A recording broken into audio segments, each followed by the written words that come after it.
All right, so thank you for the global tallies over the past 24 hours. As mentioned earlier, concerns are mounting over the persistent rise in the number of severe infections as well as fatalities here on the local front. For more, I have Choi Min-jung in the studio. Min-jung, good to see you again. Thank you for having me, Sunny.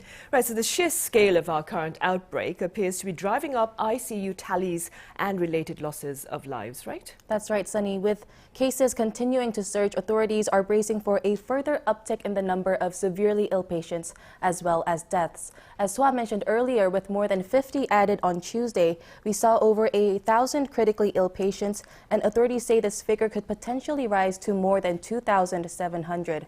We've also been seeing triple-digit death tolls on a daily basis, higher than what we witnessed at the end of last year when Delta was the dominant strain.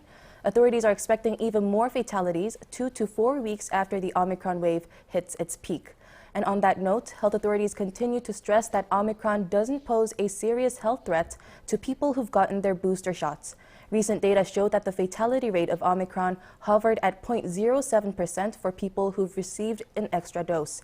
And this is similar to that of the seasonal flu, which is known to be fatal in around 0.05% to 0.1% of all cases.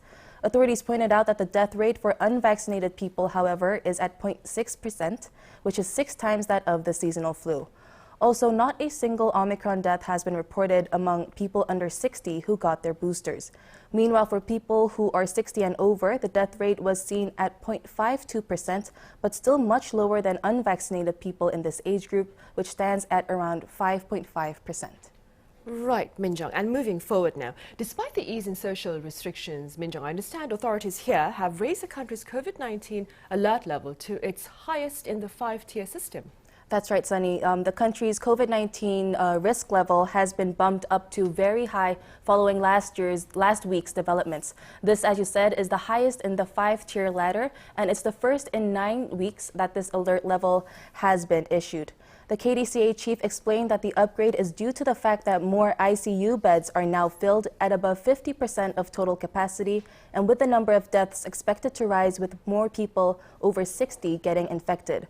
This also comes as recent data has shown that Omicron strain accounted for nearly 100% of our new cases. Of these, the subvariant of Omicron, also known as stealth Omicron, accounted for 23% of domestic cases, and the figure doubled within just a couple of days. Studies so far have shown that the stealth variant is 30% more transmissible than Omicron, with no meaningful differences in health outcomes and the effectiveness of vaccine protection. And Min-jung, concerns are also being raised over infections among school children. Tell us about that as well.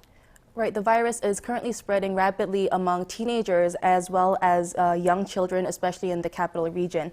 Over the past week, over 27,000 students were infected in Gyeonggi-do province, and more than 25,000 cases were reported in Seoul. The new school semester began with more than 84% of schools in the capital holding in-person classes, but this figure dropped to 66% on Monday.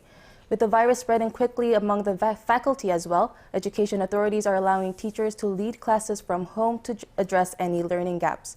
In principle, teachers who are infected must go on leave, but now they will be able to teach students remotely if their symptoms are mild. All right, Min-jung, thank you for now, but do stay with us for more talks. Sure.